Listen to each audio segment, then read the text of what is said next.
أعوذ بالله من الشيطان اللعين الرجيم.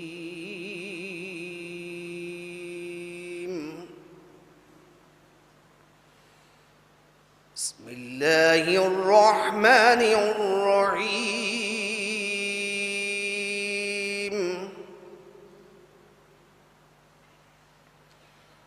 الرحمن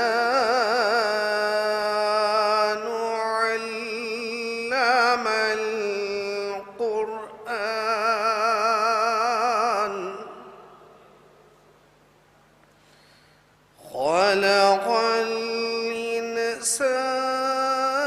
الإنسان علمه البيان.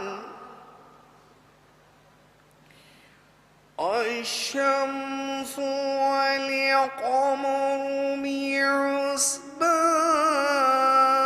بحسبان والنجم والشجر يسجدان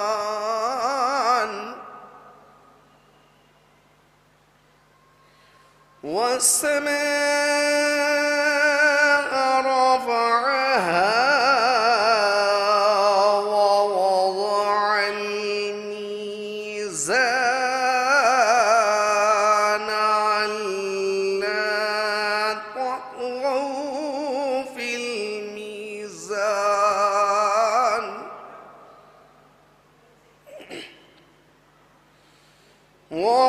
وأقيموا الوزن بالقسط ولا تخسروا الميزان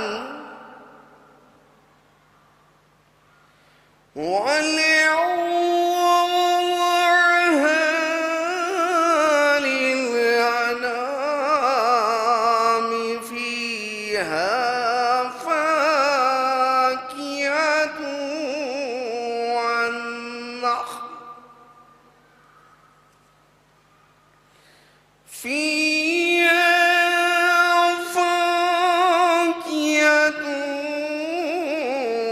والنخل ذات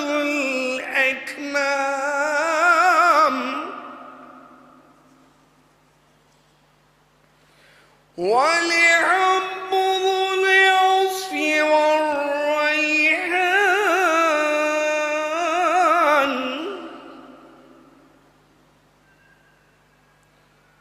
ولحب ذو العصف والريحان فبأي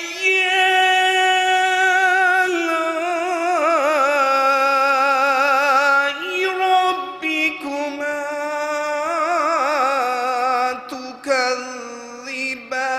تكذبان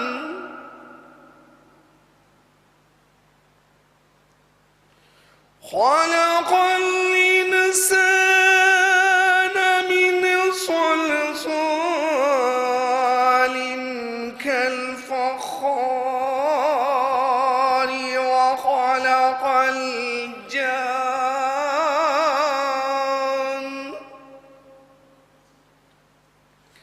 وخلق الجن من مارد من نار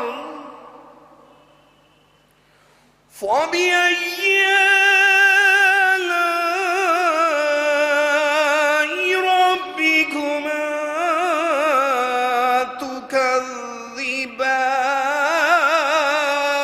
تكذبان رب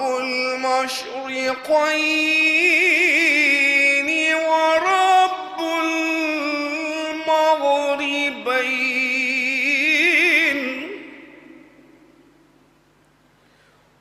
فبأي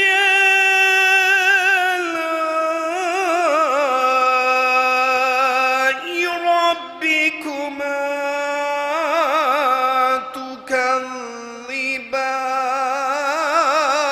تكذبان مرج البحرين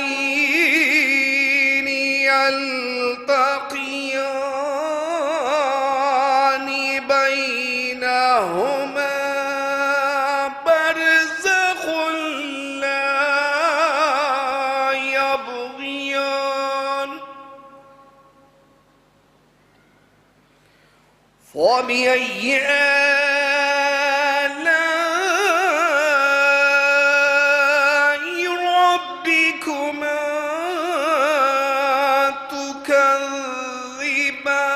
تكذبان يخرج منهما اللؤلؤ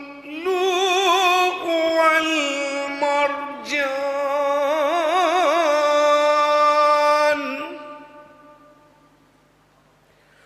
فبأي آلاء ربكما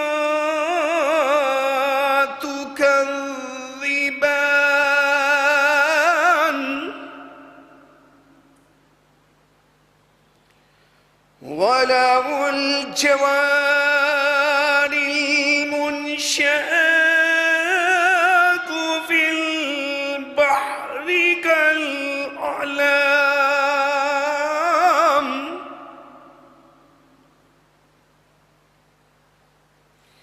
فبأي آلاء ربكما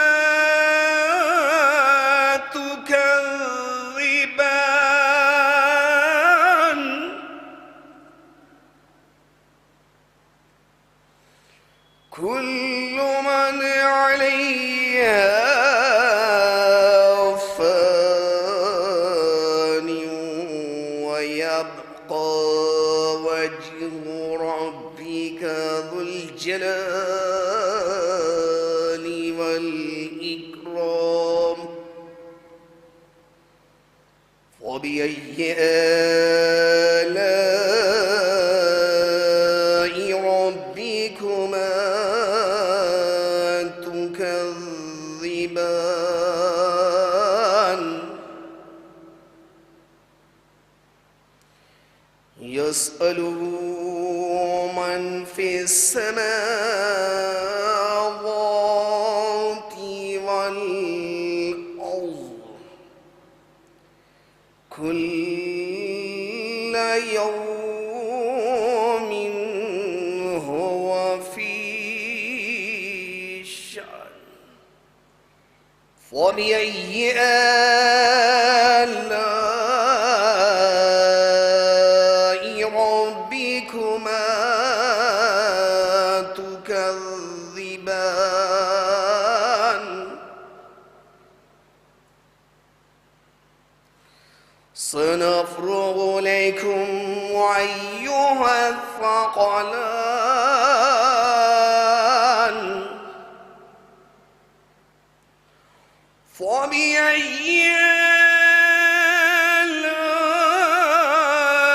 آلاء ربكما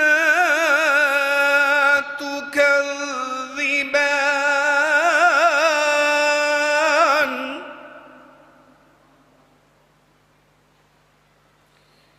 يا معشر الجن والإنس إن استطعتم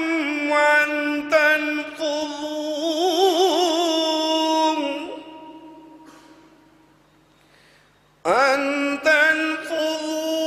تنفذوا من أقطار السماوات والأرض فانفذوا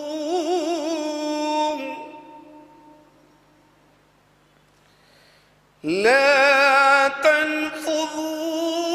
تنفذون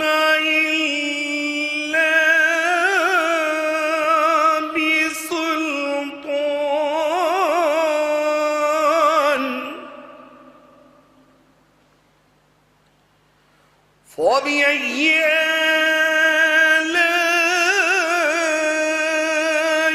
ربكما تكذبان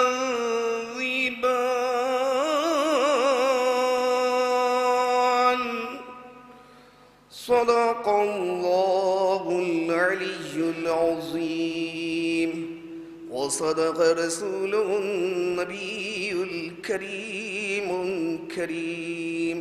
بحق محمد وآله الطيبين الطاهرين اللهم صل على محمد وآل محمد. اب اللہ سے گزارش کہ ایک سورہ فاتحہ جو مرحوم 4 جوان ہمارے نوجوان رخصت ہوئے ہیں ان کی روح کو بخش دیں، جو ہم میں سے دنیا سے رخصت ہو چکے ہیں ان کی روح کو بخش دیں.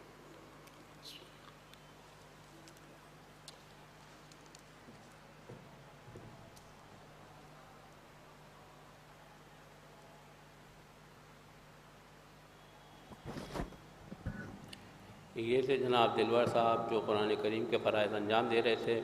اب میری فہرست کے پہلے شاعر اہل بیت عالی جناب ہلال نقوی صاحب کی خدمت میں بسط ادب گزار ہوں کہ وہ تشریف لائیں اور بارگاہ امام میں نذرانہ عقیدت پیش کریں. ان کا استقبال ایک نعرہ صلوات سے کریں. ایک نعرہ صلوات.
ایک سلوات اور بھیجیں آپ حضرات.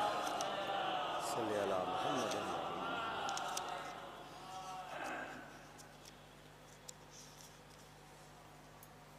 اولاً 4 مصرعے سماعت فرمائیں کہ جو کربلا میں ملا ہے ہمیں سر عاشور،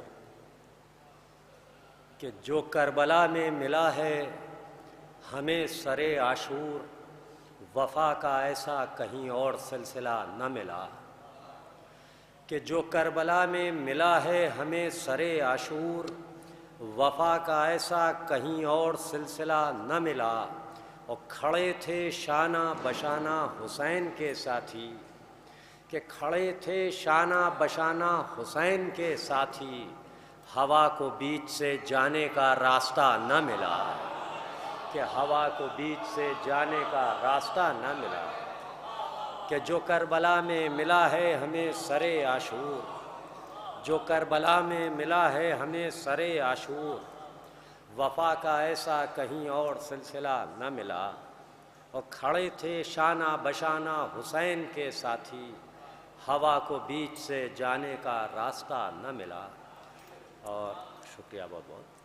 اور حضرات ایک مطلع ایک شعر اسی مجلس کے حوالے سے سماعت فرمائیں کہ ذکر حسین ابن علی لازوال ہے، کہ ذکر حسین ابن علی لازوال ہے، کیوں دور جائیے یہی مجلس مثال ہے. کہ ذکر حسین ابن علی لازوال ہے، کیوں دور جائیے یہی مجلس مثال ہے. اور جنت میں لے کے آ گیا اشک عزا مجھے، کہ جنت میں لے کے آ گیا اشک عزا مجھے، پانی کی ایک بوند میں کتنی اچھال ہے. کہ جنت میں لے کے آ گیا اشک عزا مجھے، پانی کی ایک بوند میں. بہت بہت شکریہ، حوصلہ افزائی. یا اولی یا اولی اللہم صلی علی محمد و آلہ۔ بہت بہت شکریہ، بہت بہت شکریہ حضرات۔ اور یہ سماعت فرمائیں حضرات کہ سلام کے چند اشعار کہ بشکل اشک عزا چشم معتبر کے چراغ، کہ بشکل اشک عزا چشم معتبر کے چراغ، ہمارے ساتھ ہیں یہ آخری سفر کے چراغ، کہ ہمارے ساتھ ہیں یہ آخری سفر کے چراغ۔ و حضرات یہاں سے شعر سماعت فرمائیں کہ سوائے آل نبی سب نے ساتھ چھوڑ دیا۔ سماعت فرمائیں جہاں جہاں بھی حضرات ہیں کہ سوائے آل نبی سب نے ساتھ چھوڑ دیا، ہمارے کام نہ آئے یہ دوپہر کے چراغ، کہ ہمارے کام نہ آئے یہ دوپہر کے چراغ۔ یہ شعر بھی سماعت فرمائیں کہ بس ایک چراغ غم شاہ گل نہیں ہوتا، کہ بس ایک چراغ غم شاہ گل نہیں ہوتا، وگرنہ سچ ہے کہ ہوتے ہیں رات بھر کے چراغ، کہ بس ایک چراغ غم شاہ گل نہیں ہوتا، وگرنہ سچ ہے کہ ہوتے ہیں رات بھر کے چراغ، وگرنہ سچ ہے کہ ہوتے ہیں رات بھر کے چراغ۔ اور میں کربلا کے اجالوں میں شعر لکھتا ہوں،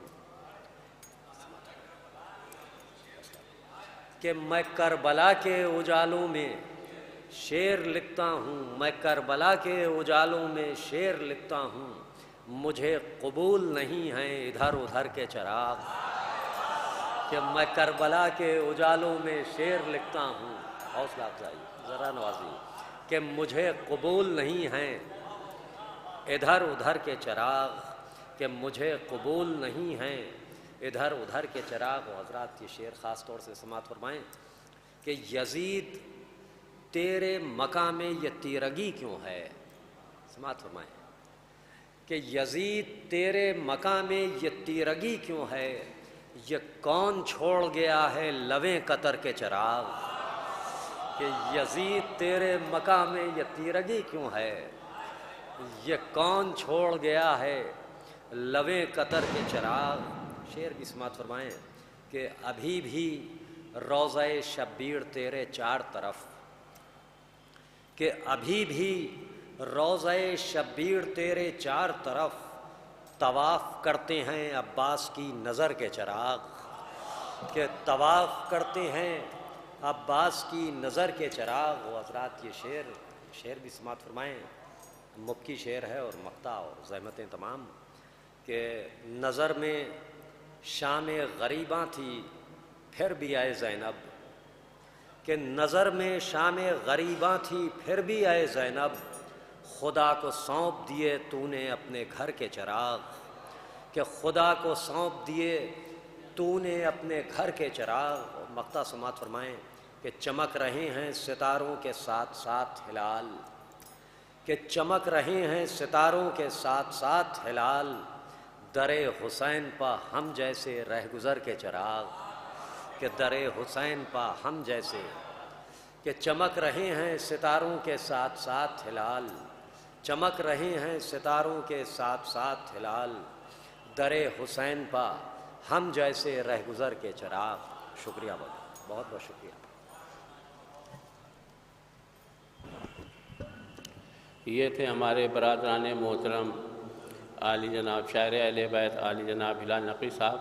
اب میرے دوسرے شاعر ہیں عادل نقوی صاحب، میں ان سے بسط ادب گزارش کرتا ہوں کہ وہ تشریف لائیں اور بارگاہ امام میں نذرانہ عقیدت پیش کریں۔ ان کا استقبال نعرہ صلوات سے کریں۔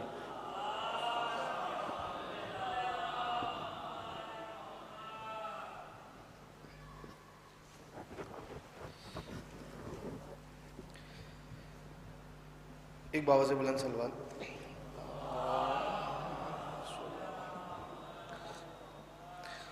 ویسے استاد شعراء کے بعد پڑھنا کوئی جسارت سے کم نہیں ہے، اجازت چاہیے کہ قرآن کا ذکر اور ادا کہ قرآن کہہ رہا ہے یہ حمد خدا کے ساتھ، قرآن کہہ رہا ہے یہ حمد خدا کے ساتھ، جاری رہے گا ذکر علی مصطفیٰ کے ساتھ۔ قرآن کہہ رہا ہے یہ حمد خدا کے ساتھ، جاری رہے گا ذکر علی مصطفیٰ کے ساتھ۔ تو منظر میری لحد کا سنورتا چلا گیا، منظر میری لحد کا سنورتا چلا گیا، جب مجھ کو اتارا گیا خاک شفا کے ساتھ۔ منظر میری لحد کا سنورتا چلا گیا، جب مجھ کو اتارا گیا خاک شفا کے ساتھ۔ تو بطور خاص شعر یہ کہ سایہ رسول حق کا بنایا نہ اس لیے، سایہ رسول حق کا بنایا نہ اس لیے، ہم سایہ مرتضات حبیب خدا کے ساتھ۔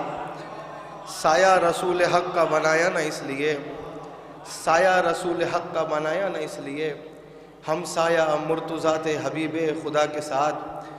تو اس کے سوا سمجھ میں کچھ آیا نہیں مجھے، اس کے سوا سمجھ میں کچھ آیا نہیں مجھے، محدود خود کو کر لیا شہ کی عزا کے ساتھ۔ اس کے سوا سمجھ میں کچھ آیا نہیں مجھے، محدود خود کو کر لیا شہ کی عزا کے ساتھ۔ تو سلمان تم نے اجر رسالت ادا کیا، سلمان تم نے اجر رسالت ادا کیا، ہوگا تمہارا ذکر بھی اہل کسا کے ساتھ۔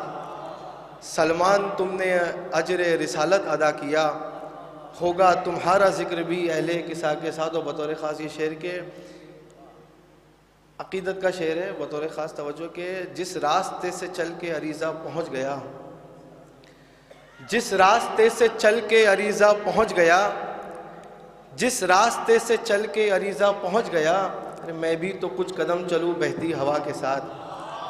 جس راستے سے چل کے عریضہ پہنچ گیا، جس راستے سے چل کے عریضہ پہنچ گیا، میں بھی تو کچھ قدم چلوں بہتی ہوا کے ساتھ۔ تو عادل امام عصر کے دامن کو تھام لو، عادل امام عصر کے دامن کو تھام لو، اپنی اما میں رکھیں گے نور ولا کے ساتھ۔ عادل امام عصر کے دامن کو تھام لو، اپنی اما میں رکھیں گے نور ولا کے ساتھ۔ ایک بہت سے بلند صلوات۔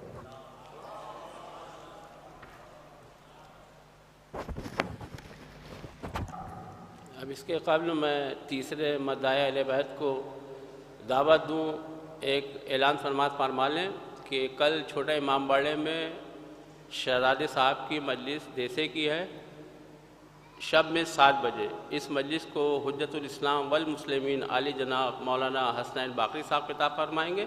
تمام مومنین سے کثیر تعداد میں شرکت کی استدعا ہے۔ اب میرے تیسرے مداح اہل بیت سہیل رضوی صاحب سے کہ وہ تشریف لائیں اور بارگاہ امام میں نذرانہ عقیدت پیش کریں۔ ایک نعرہ صلوات۔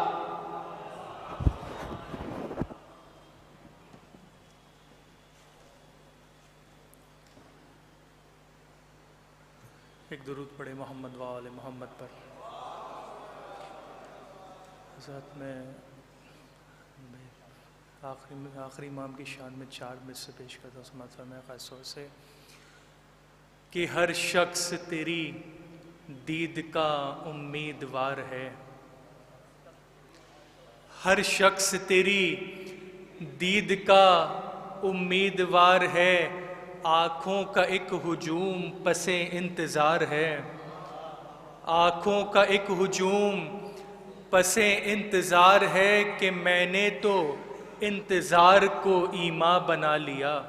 خاص طور سے دیکھیں کہ میں نے تو انتظار کو ایما بنا لیا، تو آئے یا نہ آئے تجھے اختیار ہے، تو آئے یا نہ آئے تجھے اختیار ہے، اور کتنے تو صرف دیکھ کے مر جائیں گے تجھے۔ تب ظہور ہوگا امام کا کیا کیفیت ہوگی کہ کتنے تو صرف دیکھ کے مر جائیں گے تجھے، تیرا شباب بھی تو تیری زلف خار ہے، کتنے تو صرف دیکھ کے مر جائیں گے تجھے، تیرا شباب بھی تو تیری زلف خار ہے، اور ہر موج مضطرب ہے ٹھہرتی نہیں کہیں، ہر موج مضطرب ہے ٹھہرتی نہیں کہیں، دریا تیرے قدم کے لیے بے قرار ہے، ہر موج مضطرب ہے ٹھہرتی نہیں کہیں، دریا تیرے قدم کے لیے بے قرار ہے۔ درود پڑھے محمد و آل محمد پر۔ 4 مثلے مجلس کے متعلق سماعت فرمائیں کہ محشر میں کام آئے گی مجلس حسین کی. محشر میں کام آئے گی مجلس حسین کی, جنت میں لے کے جائے گی مجلس حسین کی. جنت میں لے کے جائے گی مجلس حسین کی, اور موسم پہ اب بھی بھاری ہے موسم حسین کا. خاص طور سے للبہ دیکھیں مثال سماعت فرمائیں کہ موسم پہ اب بھی بھاری ہے موسم حسین کا, بارش نہ روک پائے گی مجلس حسین کی. کہ موسم پہ اب بھی بھاری ہے موسم حسین کا, بارش نہ روک پائے گی مجلس حسین کی. اور ایک مصرع ہوا تھا کہ شبیر تیرے در کی عطا سب سے الگ ہے, اس کے 4 مصرے اس کا زحمت تمام. ایک درود پڑھے محمد والے محمد پر. شبیر تیرے در کی عطا سب سے الگ ہے. کہ سورج نے ستاروں سے کہا سب سے الگ ہیں. سب سے الگ محسوس کریں گے. سورج نے ستاروں سے کہا سب سے الگ ہیں, شبیر کے خیمے کا دیا سب سے الگ ہے. شبیر کے خیمے کا دیا سب سے الگ ہے. شعر دیکھیں خاص طور سے کہ جب حر نے کہا میری خطا سب سے الگ ہے. کہ جب حر نے کہا میری خطا سب سے الگ ہے, تو مولا نے کہا میری عطا سب سے الگ ہے. کہ جب حر نے کہا میری خطا سب سے الگ ہے, تو مولا نے کہا میری عطا سب سے الگ ہے. اور جب پوچھا گیا کس کی ضیا سب سے الگ ہے, جب پوچھا گیا کس کی ضیا سب سے الگ ہے, تو کعبے نے کہا کرب و بلا سب سے الگ ہے. اور آخری شعر ہے کہ محشر میں الگ کر کے ہمیں رب یہ کہے گا. خاص طور سے ہلال بھائی دیکھیں کہ محشر میں الگ کر کے ہمیں رب یہ کہے گا, ہاں فاطمہ زہرا کی دعا سب سے الگ ہے. محشر میں الگ کر کے ہمیں رب یہ کہے گا, ہاں فاطمہ زہرا کی دعا سب سے الگ ہے.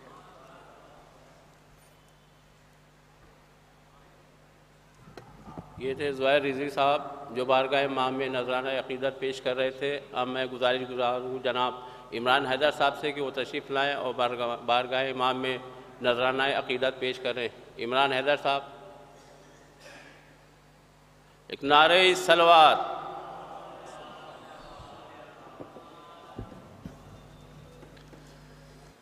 حضرت ایک آواز بلند صلوات بھیج دیں. حضرت مولا حسین کی شان میں یہ شعر ہیں, آپ سماعت فرمائیں. حسین آپ کے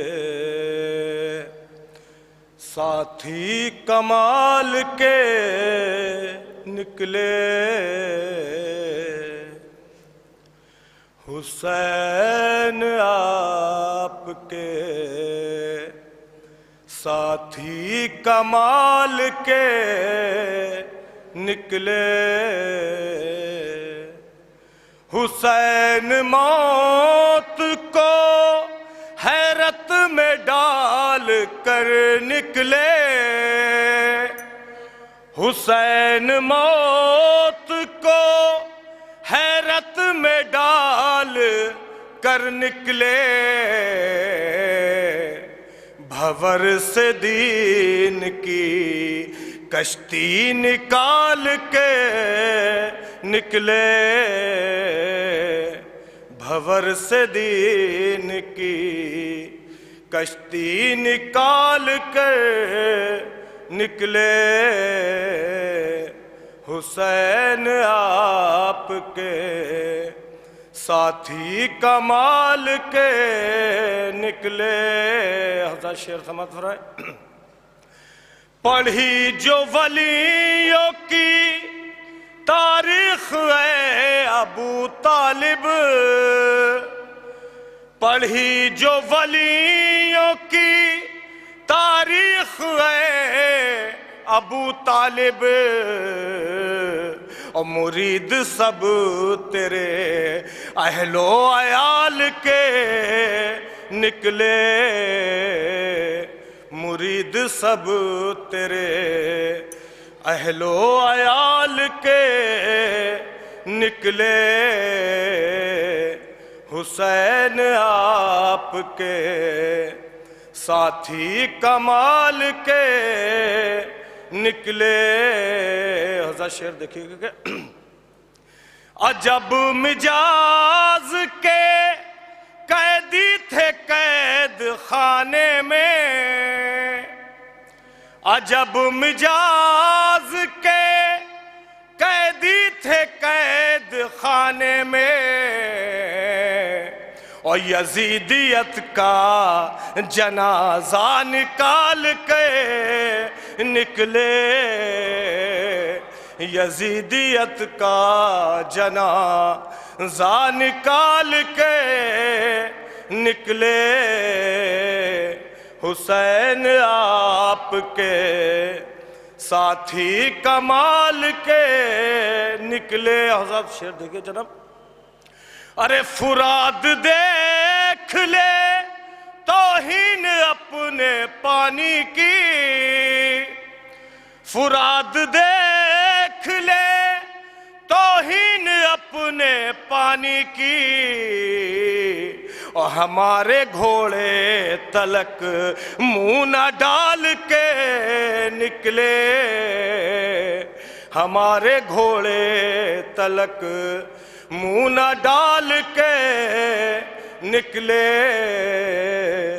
حسین آپ کے ساتھی کمال کے نکلے، اور اسی زمین کی قیمت لگا رہے ہیں حسین، اسی زمین کی قیمت لگا رہے ہیں حسین، اور جہاں سے سارے نبی دل سنبھال کے نکلے، حسین آپ کے ساتھی کمال کے نکلے۔ حضرت شعر دیکھیں کہ بدن سے جو تیرے ماتم میں بہہ گئے شبیر، ارے بدن سے جو تیرے ماتم میں بہہ گئے شبیر، وہ سارے خون کے قطرے حلال کے نکلے، حسین آپ کے ساتھی کمال کے نکلے، پڑھے لکھوں کی ہے محفل کی سامع اے جبریل، پڑھے لکھوں کی ہے محفل کی سامع اے جبریل، زباں سے نکلے جو جملہ سنبھال کے نکلے، حسین آپ کے ساتھی کمال کے۔ آواز بلند سلوات بھیجیں سول۔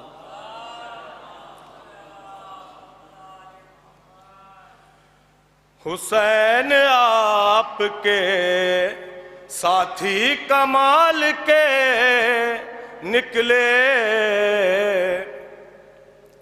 حسین آپ کے ساتھی کمال کے نکلے،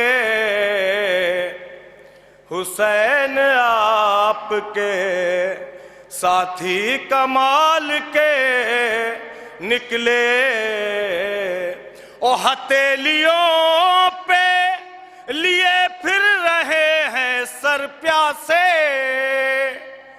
ہتھیلیوں پہ لیے پھر رہے ہیں سر پیاسے، کہو اجل سے ذرا دیکھ بھال کے نکلے، حسین آپ کے ساتھی کمال کے نکلے. حضرت یہ مقطع ہے, سماعت فرمائیں. چھری کے نیچے بھی پروردگار سے اختر, ارے چھری کے نیچے بھی پروردگار سے اختر, ارے تعلقات محمد کے لال کے نکلے. حسین آپ کے ساتھی کمال کے نکلے. حسین موت کو حیرت میں ڈال کر نکلے. بھور سے دین کی کشتی نکال کر نکلے. حضرت آواز بلند صلوات بھیج دیں.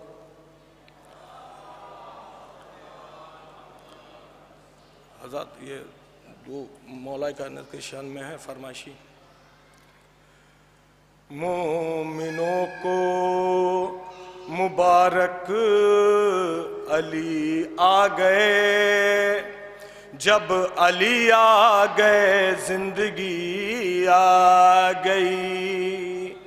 مومنوں کو مبارک علی آ گئے, جب علی آ گئے زندگی آ گئی.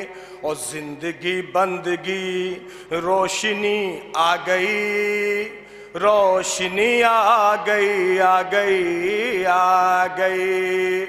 موت تیرے محبوں کو آتی نہیں, آ بھی جائے تو پھر بچ کے جاتی نہیں. موت تیرے محبوں کو آتی نہیں, آ بھی جائے تو پھر بچ کے جاتی نہیں. موت سے کیا خطر, موت سے کیا ہے ڈر, اس سے بچنا بھی کیا آ گئی آ گئی. موت سے کیا خطر, موت سے کیا ہے ڈر, اس سے بچنا بھی کیا آ گئی آ گئی. حضرت شیخ سمجھ رہے ہیں. غسل میت نہ کہنا میرے غسل کو, اجلے ملبوس کو مت کفن نام دو. غسل میت نہ کہنا میرے غسل کو, اجلے ملبوس کو مت کفن نام دو. میں چلا ہوں علی سے ملاقات کو, جس کی تھی آرزو وہ گھڑی آ گئی. میں چلا ہوں علی سے.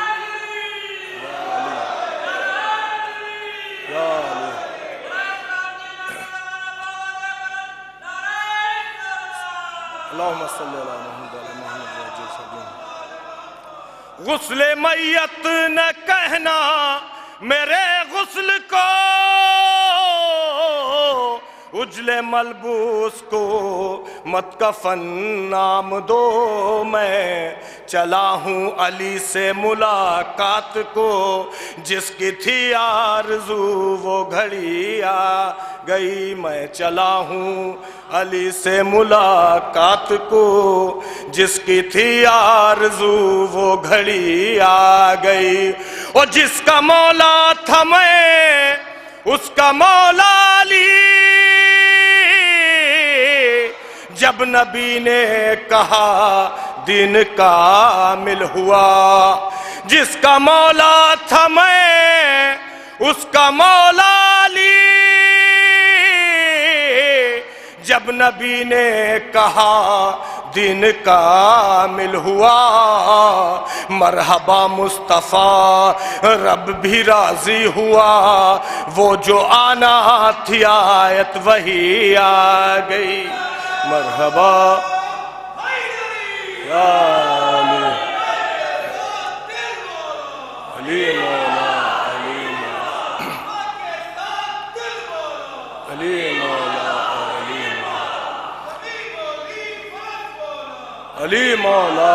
علی مولا علی مولا علی مولا علی مولا علی مولا یا علی اللہم صلی اللہ محمد علی محمد وسلم. جس کا مولا تھا میں اس کا مولا علی،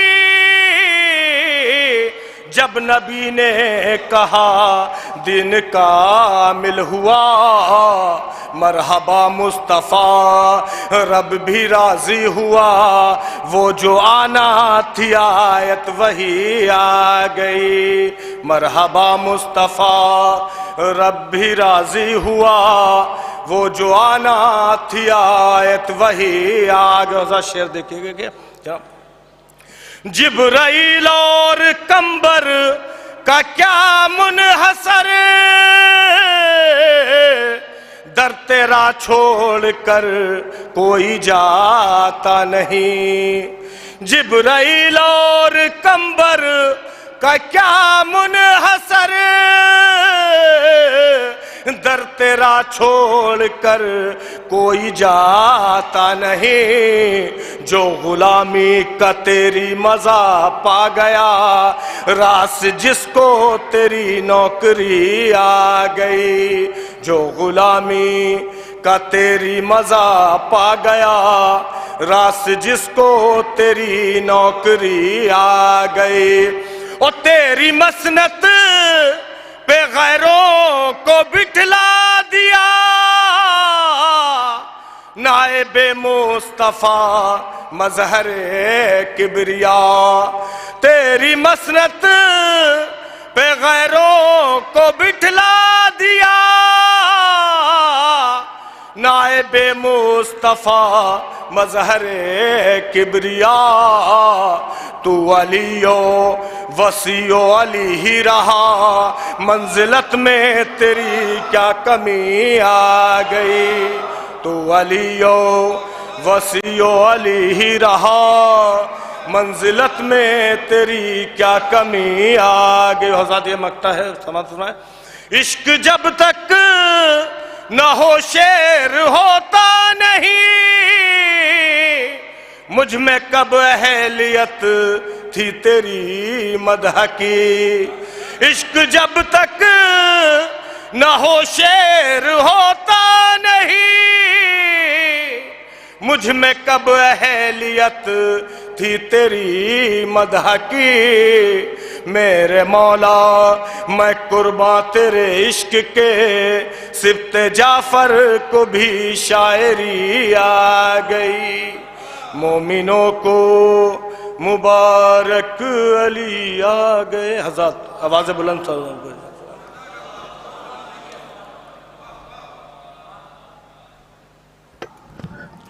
حضرات ایک اعلان سماعت فرما لیں. کل چھوٹا امام باڑے میں دیسے کی مجلس ہے شہزادے صاحب کی، شب میں 7 بجے. اس مجلس میں آپ سب حضرات کثیر تعداد میں تشریف لا کر کے ثواب دارائن حاصل کریں. اس مجلس کو خطاب فرمائیں گے حجت الاسلام والمسلمین عالی جناب مولانا حسن باقری صاحب قبلہ. اب میں بصد ادب گزار ہوں عالی جناب حق بیان عالی جناب مولانا میسم زیدی صاحب کی خدمت میں بصد ادب گزار ہوں کہ وہ رونقی منبر افروز ہو کر کے فضائل محمد وآل محمد اور مصائب سید الشہداء بیان فرمائے. ایک نعرہ صلوات.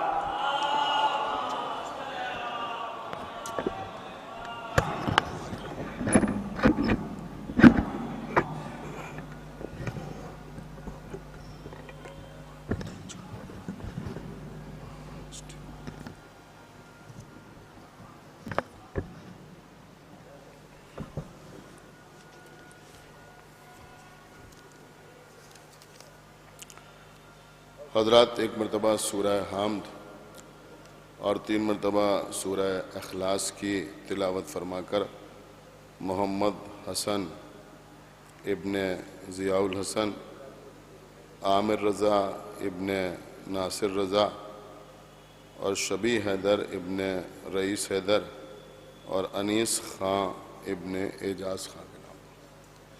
بسم اللہ الرحمن الرحیم۔ الحمد للہ رب العالمین الرحمن الرحیم مالک یوم الدین ایاک نعبد و ایاک نستعین اہدنا الصراط المستقیم صراط الذین انعمت علیہم غیر المغضوب علیہم ولا الضالین۔ بسم اللہ الرحمن الرحیم۔ احد اللہ الصمد کفوا احد۔ بسم اللہ الرحمن الرحیم۔ احد اللہ الصمد کلہ اللہ صلی اللہ علیہ وسلم۔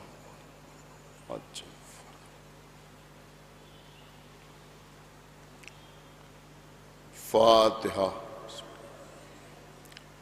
الحمد للہ رب العالمین الرحمن الرحیم نعبد و ایاک نستعین اہدنا الصراط المستقیم صراط الذین انعمت علیہم غیر المغضوب علیہم ولا الضالین۔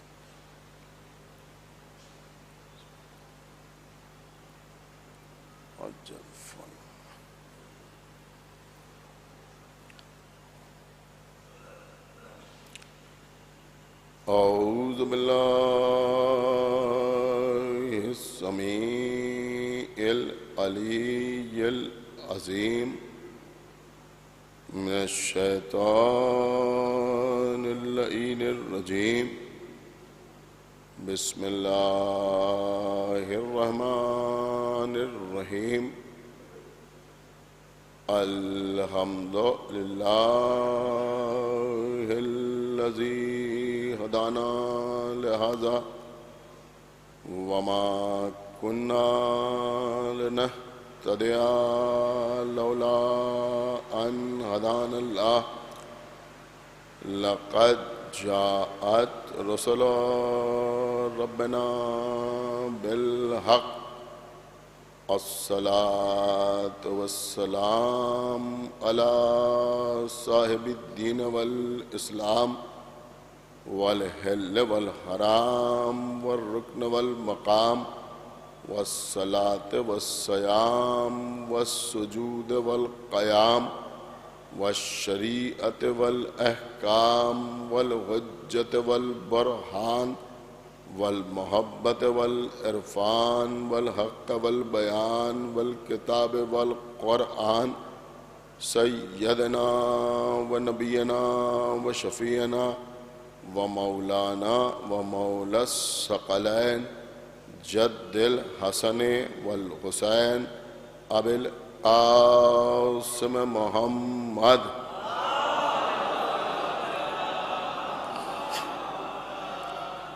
وعلى اہل بیتہ الطیبین الطاہرین المعصومین المظلومین المنتخبین المنتجبین الذین اذهب اللہ عنہم الرجس وطہرہم تطہیرا۔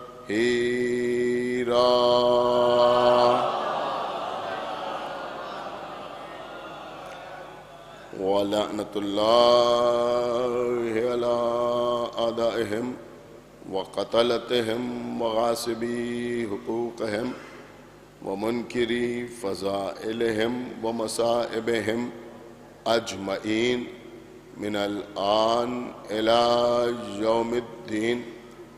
أَمَّا بَعْدُ فَقَدْ قَالَ اللَّهُ سبحانہ تبارک و تعالی فی کتابہ المجید وفرقانہ الحمید وقولہ الحق۔ بسم اللہ الرحمن الرحیم۔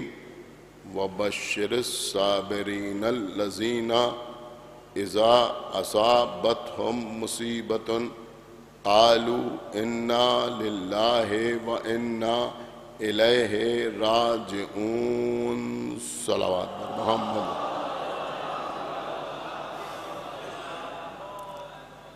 حضرات، جس کیفیت کی یہ مجلس ہے، ہماری قوم کے، ہماری ملت کے، ہمارے مسلک کے 4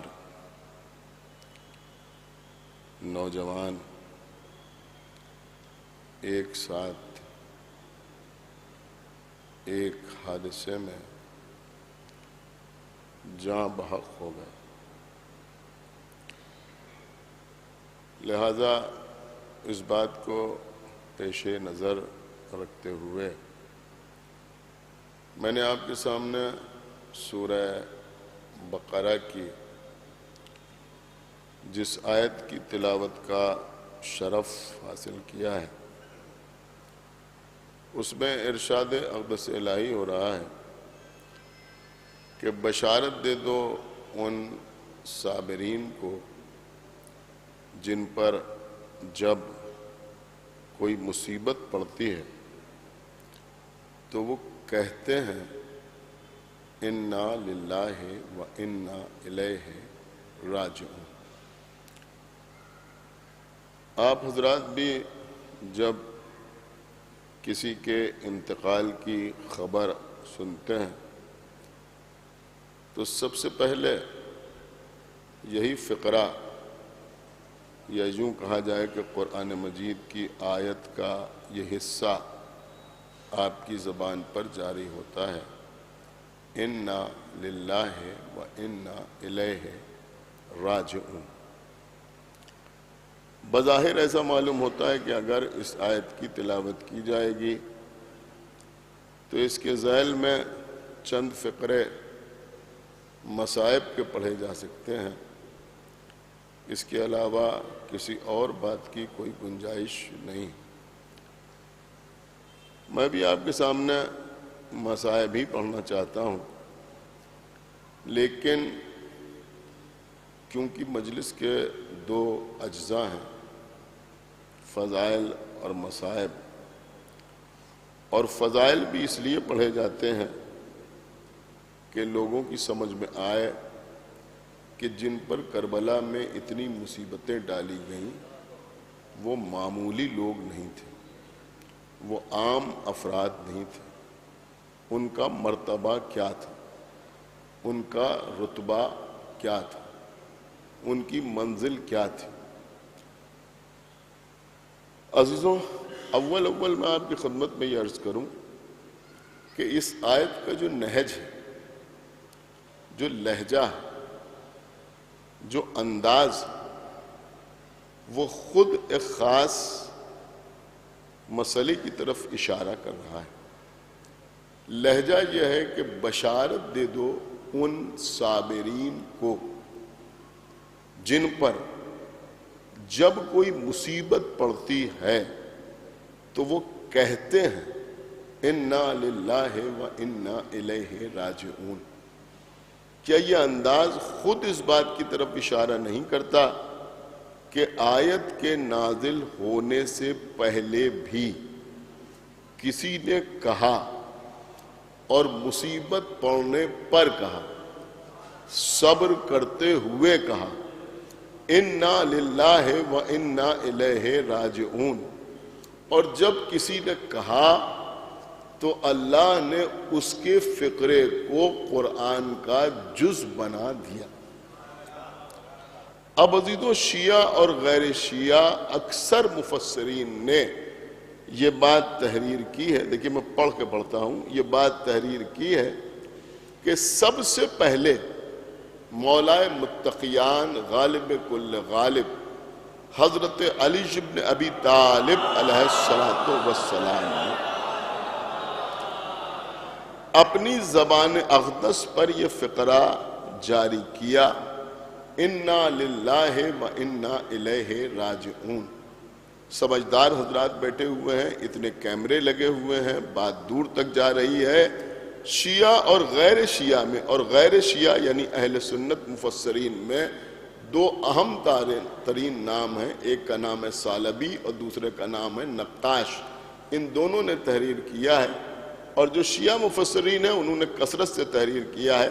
صرف فرق یہ ہے کہ اہل سنت مفسرین نے لکھا ہے کہ جب جناب حمزہ کی خبر شہادت سنی، یعنی جنگ احد میں جب جناب حمزہ کی شہادت کی خبر سنی، تب مولا علی نے فرمایا انا للہ و انا الیہ راجعون۔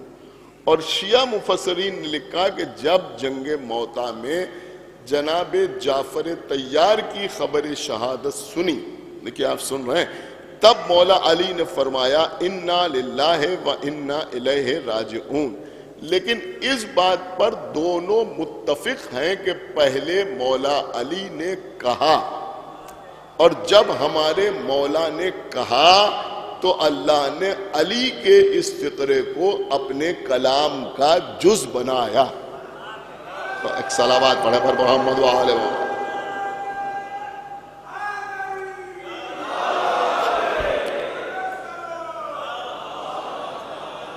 یعنی پہلے مولا علی نے کہا، اور جب مولا نے کہا تو اللہ نے اسے قرآن کا جز بنایا. تو اب ایک بات تو سمجھ میں آ گئی کہ ساری دنیا کے، ساری کائنات کے قرآن پڑھنے والے ایک طرف ہیں اور مولا علی ایک طرف ہیں. اس لیے کہ سب وہ ہیں کہ جو نازل ہوا وہ پڑھ رہے ہیں، اور علی وہ ہیں کہ جو کہہ دیا وہ قرآن بن گیا. ایک صلوات پڑھا پر محمد و آلہ، جو کہہ دیا. ماشاءاللہ یہاں صاحبان فہم بیٹھے ہیں. اور عزیزوں، اسی لیے ہمارے شہر کے بزرگ شاعر جناب ماہر لکھنوی غضب کے شاعر تھے، انہوں نے بڑا خوبصورت سے 4 مصرے کہے. اس کے پہلے 2 مصرے اس وقت میرے ذہن میں نہیں ہیں، لیکن دوسرے 2 مصرے میں آپ کو سناتا ہوں. وہ فرماتے ہیں کہ سچائیاں، دیکھیے اب یہ لکھنؤ کی زبان ہے، کہ وہ فرماتے ہیں کہ سچائیاں نثار علی کی زبان پر، سچائیاں نثار علی کی زبان پر، جو آ گیا زبان پر قرآن بن گیا. ایک صلوات پڑھیں پر محمد و آل محمد. جو آ گیا زبان پر یا علی، سچائیاں نثار علی کی زبان پر، جو آ گیا زبان پر قرآن بن گیا. الحمدللہ آپ متوجہ ہو گئے. میں گفتگو کا آغاز کر رہا ہوں. دیکھیں عزیزوں، اس آیت میں کچھ باتیں قابل غور ہیں. پہلی بات قابل غور یہ ہے کہ اللہ صابرین کو بشارت دے رہا ہے، اور بشارت کس بات کی دی جا رہی ہے کہ بشارت دے دو ان صابرین کو جن پر جب مصیبت پڑتی ہے، جن پر جب مصیبت پڑتی ہے. پڑھے لکھے حضرات بیٹھے ہوئے ہیں. دیکھیں قبلہ، اب میرے خیال میں کسی جملے کو رائگاں نہ جانے دیجیے گا کہ مصیبت 2 طرح کی ہوتی ہے. ایک مصیبت وہ ہوتی ہے کہ جس کا ذمہ دار انسان خود ہوتا ہے. آپ نے محسوس کیا یا نہیں محسوس کیا؟ ایک مصیبت وہ ہوتی ہے جس کا ذمہ دار انسان خود ہوتا ہے. میں 2-4 مثالیں آپ کی خدمت پیش کروں، بات آپ کی سمجھ میں آ جائے گی. مثلا ہم نے بسیار خوری کی، ضرورت سے زیادہ کھانا کھا لیا، ہم بیمار ہو گئے. تو اب جو یہ ہم بیمار ہوئے، یہ بسیار خوری کی وجہ سے، اوور ایٹنگ کی وجہ سے، پرہیز نہ کرنے کی وجہ سے، نقصان دہ چیزیں کھانے کی وجہ سے ہم بیمار ہوئے. تو یہ جو ہم بیمار ہوئے، اس بیماری کے ذمہ دار ہم خود ہیں، کوئی دوسرا اس بیماری کا ذمہ دار نہیں ہے. اللہ نے ہم پر اپنی نعمت نازل کی، ہمارے پاس مال کثیر آیا، لیکن ہم نے صرف بیجا اختیار کیا، ہم نے اسراف کیا، ہم نے فضول خرچی کی. جہاں ضرورت نہ تھی وہاں ہم نے مال کو خرچ کیا، اور ہم ایک دن مفلس و نادار ہو گئے. تو یہ جو ہم مفلس و نادار ہوئے، یہ اپنی وجہ سے مفلس و نادار ہوئے. نہ ہم اسراف کرتے، نہ ہم فضول خرچی کرتے، نہ ہم بے وجہ خرچ کرتے، نہ ہم مفلس و نادار ہوتے. بات آپ تک پہنچی یا نہیں پہنچی؟ تو یہ وہ مصیبت ہے کہ جس کے ذمہ دار ہم خود ہیں. ہم نے محلے میں وہ طریقہ اختیار کیا کہ ہر ایک سے ایٹھ کے رہے، ہر ایک سے غرور و تکبر کے ساتھ ملے، کسی کی خوشی اور کسی کے غم میں شریک نہ ہوئے. جب ہم بیمار ہوئے تو کوئی ہمیں پوچھنے کے لیے نہیں آیا، اگر ہمارا انتقال ہو گیا تو کندھا دینے والا بھی کوئی نہیں تھا. تو یہ ایک مصیبت ہے، لیکن اس مصیبت کے ذمہ دار ہم خود ہیں. نہ ہم سماج میں اتنا زیادہ غرور و تکبر کے ساتھ رہتے، نہ ہم عجب کا شکار ہوتے، نہ ہم خود پسندی اختیار کرتے، اور نہ ہمارا یہ عالم ہوتا. تو اس طرح کی بہت سی مثالیں میں آپ کی خدمت میں پیش کر سکتا ہوں کہ جہاں انسان خود اپنی مصیبت کا ذمہ دار ہوتا ہے، لیکن اس آیت میں جس مصیبت کا تذکرہ کیا جا رہا ہے وَبَشِّرِ الصَّابِرِينَ الَّذِينَ إِذَا أَصَابَتْهُمْ مُصِيبَةٌ، کہ بشارت دے دو ان صابرین کو جن پر جب مصیبت پڑتی ہے تو وہ کہتے ہیں اِنَّا لِلَّهِ وَإِنَّا إِلَيْهِ راجعون۔ یہاں مصیبت سے مراد وہ مصیبتیں نہیں ہیں کہ جن کے ذمہ دار ہم خود ہوتے ہیں، بلکہ یہاں مصیبت سے مراد ابتلا ہے۔ آپ سمجھے ابتلا کا مطلب کیا ہوا؟ یہاں مصیبت سے مراد ابتلا ہے، یعنی کبھی کبھی اللہ اپنے نیک بندوں کا، اپنے صالح بندوں کا، اپنے مخلص بندوں کا، اپنے با ایمان بندوں کا، اپنے متقی بندوں کا، اپنے پرہیزگار بندوں کا، اپنے نیک بندوں کا امتحان لیتا ہے، اور ان کا امتحان لینے کے لیے اللہ ان کو مصیبت میں مبتلا کرتا ہے۔ اس کو کہتے ہیں ابتلا۔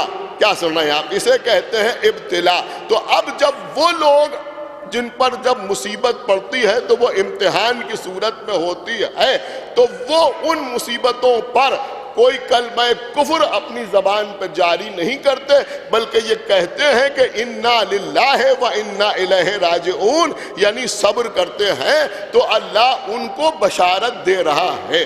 میرے خیال میں بات آپ تک پہنچ گئی۔ اب اگر آپ امتحانات والے بندوں کی فہرست دیکھنا چاہیں تو اس میں فقط ہمارے جیسے بندے نظر نہیں آئیں گے۔ ہماری حیثیت کیا ہے؟ بلکہ ان بندوں میں انبیاء نظر آئیں گے، ان بندوں میں رسول نظر آئیں گے، ان بندوں میں اولیاء نظر آئیں گے، ان بندوں میں اوصیاء نظر آئیں گے، ان بندوں میں شہداء نظر آئیں گے، ان بندوں میں صدیقین نظر آئیں گے۔ خدا کے لیے بیدار ہوئیے۔ اب وہ بندے کون ہیں جن کا امتحان لیا گیا؟ کہ جن بندوں کا امتحان لیا گیا ان میں نوح جیسی شخصیت نظر آئے گی۔ ایک صلوات پڑھے بر محمد و آل محمد۔ نوح جیسی۔ دیکھیے عزیزوں، کہیں مجھے یہ افسوس نہ ہو کہ میں خالی جملے بول کے مجلس پڑھتا تو شاید مجلس زیادہ کامیاب رہتی۔ میں چاہتا ہوں کہ کچھ میٹر آپ تک پہنچ جائے۔ تو ان میں نوح جیسے بندے کا نام آتا ہے کہ جنہوں نے 950 سال تبلیغ کی اور امت ان کے اوپر پتھر برساتی تھی۔ اب آپ ذرا غور کریں کہ جناب نوح کا سارا بدن پتھروں سے ڈھک جاتا تھا۔ اللہ جبرائیل کو بھیجتا تھا، جبرائیل آتے تھے، نوح کے بدن سے پتھروں کو ہٹاتے تھے تو جسم پر تازہ تازہ زخم ہوتے تھے۔ تو جبرائیل، علامہ مجلسی لکھتے ہیں کہ اپنے پروں سے نوح کے زخموں کو ہوا دیتے تھے تو نوح کے زخم اچھے ہو جاتے تھے۔ آپ کی خاموشی توڑنے کے لیے ایک پرانا جملہ ہے، لیکن عرض کر دوں کہ بھئی نوح وہ ہیں کہ اگر فرشتہ اپنے پروں سے ہوا دے رہا ہے تو زخم اچھے ہو رہے ہیں، اور حسین وہ ہیں کہ فطرس اپنے کو گہوارے سے مس کر رہا ہے۔ صلوات پڑھے بر محمد و آل محمد، تو پر عطا ہو رہا ہے۔ سمجھ رہا؟ ایک صلوات پڑھے بر محمد و آل محمد پر۔ اب آپ مجھے ایک بات سوچ سمجھ کے بتائیں کہ جو اللہ جبرائیل کو بھیج سکتا ہے کہ جاؤ اور جا کے نوح کے بدن سے پتھروں کو ہٹاؤ، اس نے پہلے ہی کوئی ایسا انتظام کیوں نہیں کیا کہ لوگ پتھر پھینکیں اور پتھر جناب نوح تک نہ آئیں؟ یہ نوح کے اوپر پتھر آ رہے ہیں، یہ پتھروں میں چھپے جا رہے ہیں، ان کے زخم آ رہے ہیں، بعد میں جبرائیل آ رہے ہیں، تو پہلے ہی جبرائیل آ جاتے، نوح کا چکر لگاتے رہتے، فرشتوں کی ایک فوج مقرر ہو جاتی۔ نہیں، اللہ کو نوح کا امتحان لینا تھا کہ دیکھو ان پر اتنے مظالم ڈھائے جا رہے ہیں، لیکن اس کے باوجود یہ تبلیغ کی راہ میں ثابت قدم ہیں۔ غور کیا آپ نے؟ یہ نوح کا امتحان ہی تو تھا، امتحان کے علاوہ اور کیا تھا؟ جناب ابراہیم کا امتحان ہی تو ہو رہا ہے کہ خواب میں دیکھ رہے ہیں جناب ابراہیم کہ اپنے بیٹے کو ذبح کر رہے ہیں اور پھر بیٹے کو لے کے جا رہے ہیں۔ غور کر رہے ہیں، وہ بیٹے کو لٹا رہے ہیں اور اس کی گردن پر چھری چلا رہے ہیں۔ یہ ابراہیم کا امتحان ہو رہا ہے یا نہیں ہو رہا ہے؟ یہ جناب موسیٰ جو در بدر جا رہے ہیں، یہ کیا ہو رہا ہے کہ جناب موسیٰ کا امتحان ہی تو ہو رہا ہے، ولو آخر میں کامیابی حاصل ہو رہی ہے، لیکن پہلے تو موسیٰ امتحان دے رہے ہیں، جناب یعقوب سے یوسف دور ہو رہے ہیں، یہ امتحان ہی تو ہو رہا ہے۔ امتحان کے علاوہ اور کیا ہو رہا ہے؟ جناب یحییٰ قتل ہو رہے ہیں، یہ امتحان ہی تو ہے۔ ہے، عیسیٰ کو لوگ سولی کی طرف کھینچ کے لے جا رہے ہیں، یہ امتحان ہی تو ہے۔ میں آپ حضرات سے اس وقت ساری باتیں دیکھیں، میں نے بہت کچھ اس وقت ترک کر دیا ہے، ورنہ بہت دیر یہ سارے مثالیں آپ کے سامنے تفصیل سے پیش کر کے مجلس پڑھ سکتا تھا، لیکن میں چاہتا ہوں کہ وقت کے اندر مجلس تمام ہو جائے۔ تو یہ جتنے امتحان ہیں، چاہے جناب نوح کا امتحان ہو، چاہے ابراہیم کا امتحان ہو، چاہے موسیٰ کا امتحان ہو، عیسیٰ کا امتحان ہو، یعقوب کا امتحان ہو، یوسف کا امتحان ہو، یحییٰ کا امتحان ہو، زکریا کا امتحان ہو، میں آپ سے صرف یہ پوچھنا چاہتا ہوں کہ اللہ کو ان بندوں کا امتحان لینے کی ضرورت کیا تھی؟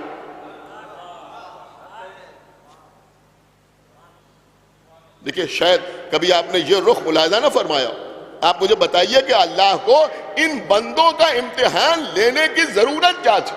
ارے بھیا، یہ مصطفیٰ بندے تھے، یہ چنے ہوئے تھے، انہیں اللہ نے منتخب کیا تھا، انہیں اللہ نے رسول بنایا تھا، انہیں اللہ نے نبی بنایا تھا۔ وہ تو جانتا ہے کہ اگر ابراہیم خواب میں بھی دیکھیں گے تو بیٹے کو ذبح کرنے کے لیے لے کے چلے جائیں گے، تو پھر ابراہیم کا امتحان لینے کی ضرورت کیا ہے؟ یہ ہمارے یہاں جو بچے کا اسکول میں امتحان ہوتا ہے، وہ امتحان اس لیے لیا جاتا ہے کہ استاد کو یہ معلوم نہیں ہے کہ یہ بچہ اس لائق ہے کہ اسے اگلے کلاس میں پروموٹ کیا جائے یا اس لائق نہیں ہے، اس لیے بچے کا امتحان لیا جا رہا ہے۔ انٹرویو بھی ایک طرح کا امتحان ہے، وہ اسی لیے تو انٹرویو لیا جا رہا ہے کہ یہ اس عہدے کے لائق ہے یا لائق نہیں ہے۔ لیکن اللہ تو ابراہیم کے بارے میں سب کچھ جانتا ہے، موسیٰ کے بارے میں سب کچھ جانتا ہے، نوح کے بارے میں سب کچھ جانتا ہے، تو پھر یہ اللہ امتحان کیوں لے رہا ہے؟ جب معصوم سے پوچھا گیا کہ اللہ نے اپنے ان نیک بندوں کا امتحان کیوں لیا، اب جیسے جی چاہے ویسے سنیے گا، تو معصوم نے فرمایا کہ اللہ نے امتحان اس لیے نہیں لیا کہ اللہ ان کے بارے میں نہیں جانتا تھا، بلکہ اللہ نے دوسروں پر حجت قائم کرنے کے لیے ان کا امتحان لیا، تاکہ دنیا کو یہ بتائے کہ ہم نے نوح کو یوں ہی نبی نہیں بتایا، بلکہ ہم امتحان لے کے اور یہ امتحان دے کے بتا رہے ہیں کہ تم میں کوئی دوسرا نوح جیسا نہیں ہے۔ ایک صلوات پڑھیں بر محمد و آل محمد، کوئی دوسرا ان کا جیسا نہیں ہے، اس لیے ان کا امتحان لیا جا رہا ہے۔ تو نوح کا امتحان اس لیے ہو رہا ہے، ابراہیم کا امتحان اس لیے ہو رہا ہے، موسیٰ کا امتحان اس لیے ہو رہا ہے۔ لیکن میری فکر بہت دور جا رہی ہے، اب بس یہیں سے ایک ٹرننگ پوائنٹ ہے جو میں آپ کی خدمت میں عرض کرنا چاہوں گا۔ دیکھیں، یاد رکھیے، جتنے حضرات یہاں سامنے بیٹھے ہوئے سب میری بات کو سنیں، بہت سے سوالات جو ذہنوں میں اٹھتے ہیں ان کے جوابات میں بڑی آسانی سے آپ کی خدمت میں پیش کر رہا ہوں۔ یاد رکھیے گا اس بات کو کہ جس وجہ سے، جس سبب سے اللہ اپنے نیک بندوں کا امتحان لیتا ہے کہ ان کی عظمت دوسروں پر اجاگر ہو جائے، بالکل اسی سبب سے کوئی معصوم کسی دوسرے سے مشورہ کرتا ہے۔ ایک صلوات پڑھیں بر محمد و آل محمد۔ نہیں، شاید ابھی آپ وہاں پہنچے نہیں۔ اسی طرح سے معصوم کسی دوسرے سے مشورہ کرتا ہے۔ یہ جو آپ دیکھتے ہیں کہ معصومین کسی سے مشورہ کر رہے ہیں، تو یہ معصوم کے مشورے کا کیا مطلب ہے؟ ایک واقعہ نہیں ہے، نہ معلوم کتنے واقعات ہیں جہاں معصومین ان سے مشورہ کر رہے ہیں جو 14 معصوموں کی فہرست پہ شامل نہیں ہیں۔ جنگ خندق، اس کو کہتے ہیں جنگ احزاب۔ حزب کہتے ہیں لشکر کو، احزاب کہتے ہیں بہت سے لشکروں کو، چونکہ جنگ احزاب میں ابو سفیان بہت سے لشکروں کو لے کے آیا تھا، یعنی بہت سے قبیلے مل کے آئے تھے مقابلے پر، اس لیے اس کو کہتے ہیں جنگ احزاب، یعنی بہت سے لوگ اتحاد کر کے آئے تھے لڑنے کے لیے، لہذا اسے کہتے ہیں جنگ احزاب۔ تو یہاں لشکر میں تعداد کم تھی، آنے والے بہت زیادہ تھے، تو پیغمبر نے اپنے اصحاب سے پوچھا کہ کیا کیا جائے؟ سن رہے ہیں آپ؟ تو جناب سلمان فارسی نے مشورہ دیا کہ فارس میں ایسا ہوتا ہے۔ کہاں ایسا ہوتا ہے؟ فارس میں، یعنی ایران میں ایسا ہوتا ہے کہ جب لشکر کی تعداد کم ہوتی ہے، آنے والے زیادہ ہوتے ہیں، تو خیمہ گاہ کے چاروں طرف ایک خندق کھود دی جاتی ہے اور اس میں آگ روشن کر دی جاتی ہے تاکہ لشکر میں سپاہیوں کی تعداد میں جو کمی ہے اس سے کوئی نقصان نہ ہونے پائے، یہ خندق اس کو پورا کر دے۔ تو پیغمبر نے اس رائے کو پسند کیا، نہیں غور کر رہے آپ، پیغمبر نے سلمان کی اس رائے کو پسند کیا، اور رائے کو پسند کرنے کے بعد سب کو حکم دیا کہ تم خندق کھودو۔ نام نہاد مبلغین کے لیے عرض کر رہا ہوں کہ پیغمبر نے یہ نہیں کہا کہ سلمان تم نے رائے تو اچھی دی ہے لیکن یہ تو آتش پرستوں کا طریقہ ہے۔ کچھ سنا آپ نے؟ یہ نہیں کہا پیغمبر نے کہ یہ آتش پرستوں کا تذکرہ ہے، آتش پرستوں کا طریقہ ہے، ہم اسے کیوں اختیار کریں؟ نہیں، پیغمبر نے اسے پسند بھی کیا اور اس کے بعد سلمان کو دعائیں بھی دی، اور پھر خندق کھودی گئی۔ تو یہ جو خندق کھودی گئی، پیغمبر خود بھی اپنی مرضی سے یا اللہ کی وحی سے ایسا کام کر سکتے تھے، لیکن کیونکہ سلمان ایران سے آئے تھے اور عربوں کو اپنی عربیت پر بڑا ناز تھا، کیا سن رہے ہیں آپ، یہ باقی سب کو عجم کہتے تھے، سلمان کی کوئی عزت نہ کرتے تھے، لہذا پیغمبر کو لوگوں پر سلمان کی فضیلت ثابت کرنا تھی۔ صلوات پڑھے پر محمد وآل محمد، فضیلت ثابت کرنا۔ اور دیکھیے یہ یوں ہی ہوا میں بات نہیں ہو رہی ہے، بلکہ میرے پاس دلیل ہے، فضیلت ثابت کرنا تھی اور یہ بتانا تھا کہ دیکھو سلمان کیا ہے، لہذا پیغمبر نے سلمان سے مشورہ کیا۔ تو یہ سلمان سے جو مشورہ کیا یہ کسی جہل کی وجہ سے مشورہ نہیں کیا گیا، یہ کسی کمزوری کی وجہ سے مشورہ نہیں کیا گیا، بلکہ سلمان کی فضیلت کو ثابت کرنے کے لیے۔ اب میں سمجھتا ہوں اگر کوئی قسم بھی کھا کے آیا ہے تو شاید خاموش نہ رہ سکے کہ بھیا اس کا سب سے بڑا ثبوت سنیے گا، اس کا سب سے بڑا ثبوت یہ ہے کہ جو ابھی تک سلمان کو اپنے برابر کا نہیں سمجھتے تھے، ہاں چل رہا جو ابھی تک سلمان کو اپنے برابر کا نہیں سمجھتے تھے اور یہ سمجھتے تھے کہ کہاں ہم اور کہاں سلمان، کچھ دیر کے بعد انہی کے درمیان اس بات پر جھگڑا ہونے لگا کہ انصار کہنے لگے کہ سلمان ہم میں سے ہے اور مہاجر کہتے تھے سلمان ہم میں سے ہے۔ ایک صلوات پڑھے پر محمد وآل محمد۔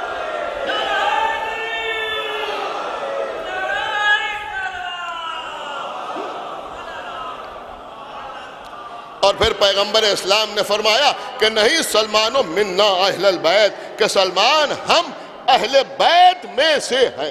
تو یہ تھا سلمان سے مشورہ۔ ایسے ہی جنگ بدر میں پیغمبر اسلام نے سب سے مشورہ لیا، ہر ایک مشورہ دیتا رہا۔ کوئی کہتا تھا کہ آپ کو باہر جانے کی ضرورت نہیں ہے، کوئی کہتا تھا مدینے کی گلیوں میں لڑیے۔ اس وقت جناب مقداد نے کھڑے ہو کر تقریر کی اور تقریر کرتے ہوئے کہا کہ اللہ کے رسول، ہم نے کلمہ اس لیے نہیں پڑھا ہے، سن رہے ہیں، ہم نے کلمہ اس لیے نہیں پڑھا ہے کہ ہم آپ سے کہیں کہ یہ مناسب ہے یہ نامناسب ہے، بلکہ کلمہ اس لیے پڑھا ہے کہ آپ جو حکم دیں اس کی اطاعت کی۔ اور پیغمبر نے سب کے سامنے مقداد کی بات کو قبول کیا۔ تو یہاں بھی مقداد کی فضیلت کو ثابت کرنا تھا کہ تم اور ہو اور مقداد اور۔ لیکن سنیں عزیزوں، اسی طرح سے ایک شخصیت اور، دیکھیں یہ صرف میں مشورے آپ کو سنا رہا ہوں جہاں معصوم مشورہ لے رہا ہے، حالانکہ اس میں بھی بہت واقعات، لیکن میں نے سب ترک کر دیے۔ میں چاہ رہا ہوں وہی سناؤں کہ جس سے آپ آشنا ہیں، جس سے آپ مانوس ہیں۔ بی بی سیدہ سلام اللہ علیہا ہے،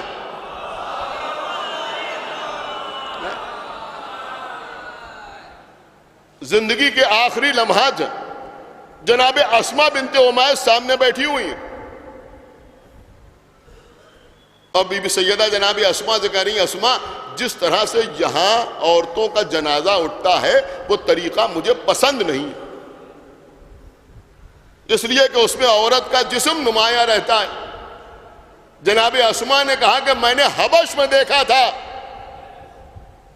کیوں حبش میں دیکھا تھا؟ کہ جناب جعفر طیار کے ساتھ حبش گئی تھی ہجرت کر کے، تو بتایا کہ حبش میں دیکھا تھا کہ جب کسی خاتون کا جنازہ اٹھتا ہے تو اس طرح سے کھجور کی ٹہنیوں کو کمانی بنا کے لگا دیا جاتا ہے، اس کے اوپر سے چادر ڈال دی جاتی ہے، یعنی تابوت کی شکل دے دی جاتی ہے۔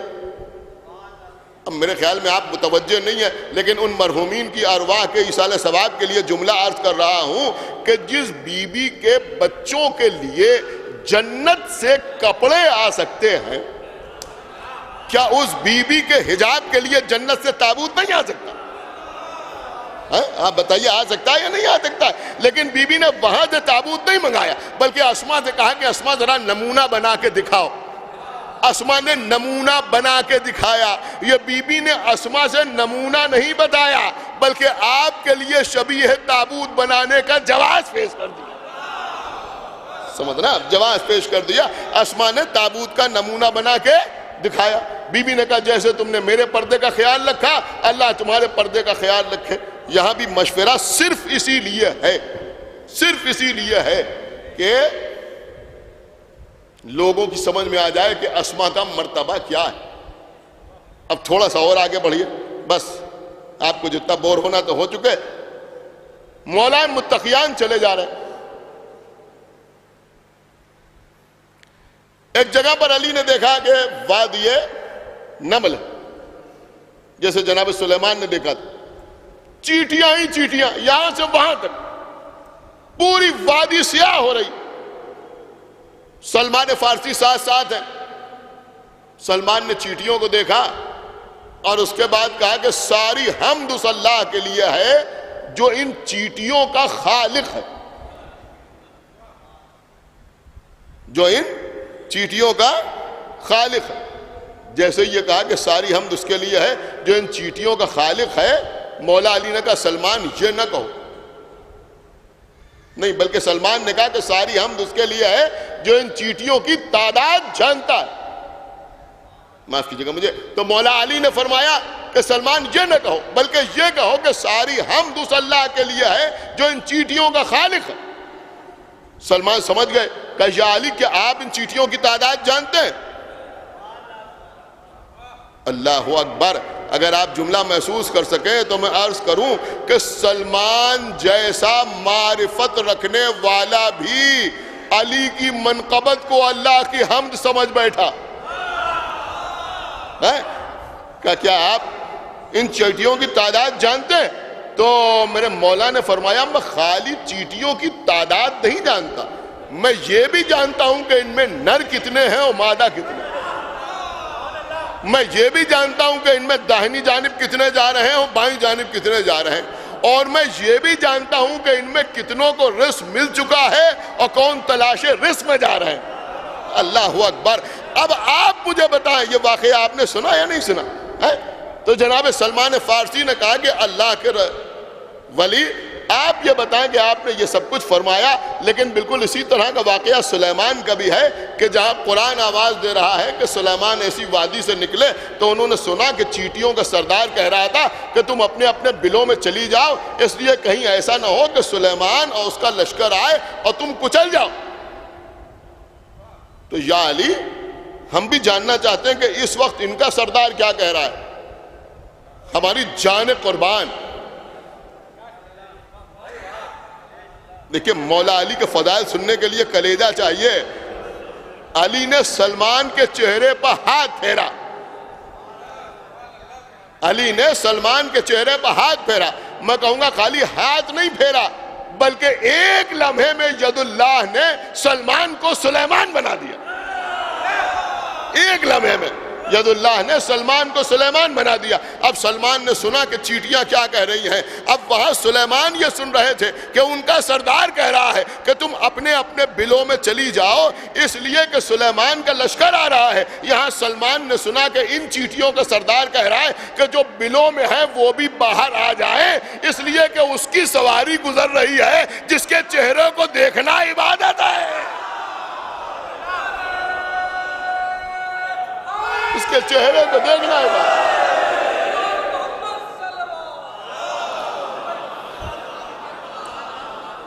ایک صلوات اور پڑھ دے بر محمد و آل محمد۔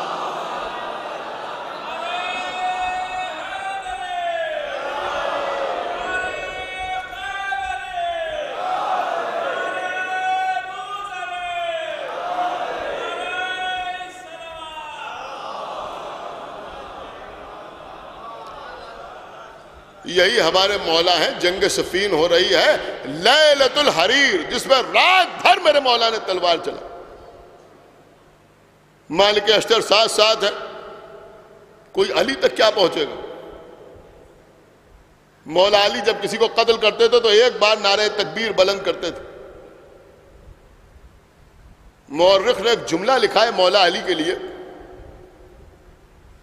اور میں سمجھتا ہوں کہ شاید اس مجمع میں وہ جملہ رائے گا نہ جائے گا، سمجھنے سے تعلق رکھتا ہے وہ جملہ.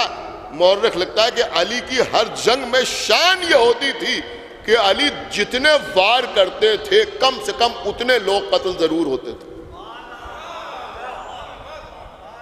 آپ نے شاید غور نہیں کیا، یعنی کسی کو قتل کرنے کے لیے علی کو 2 بار تلوار نہیں چلانا پڑی. 2 بار تلوار نہیں چلانا پڑی. اہل سنت کے کسی بہت بڑے عالم سے، غالباً مولانا شمس الدین سے، کسی نے پوچھا کہ جب کوئی علی کے سامنے آتا تھا تو اتنی آسانی سے قتل کیسے ہو جاتا تھا؟ تو انہوں نے کہا 2 مسئلے ہوتے تھے. کہا کیا 2 مسئلے ہوتے تھے؟ کہا 2 مسئلے یہ ہوتے تھے کہ ایک تو جب علی تلوار اٹھاتے تھے تو علی کو یہ یقین ہوتا تھا کہ ہم اسے قتل کریں گے، اور دوسری بات یہ کہ سامنے آنے والے کو یہ یقین ہوتا تھا کہ ہم علی کے سامنے آئے ہیں، اب بچ کے جا نہیں سکتے. ایک صلوات پڑھے بر محمد وآلہ، اب بچ کے جا نہیں سکتے. تو یہ دونوں بات شامل رہتی تھی.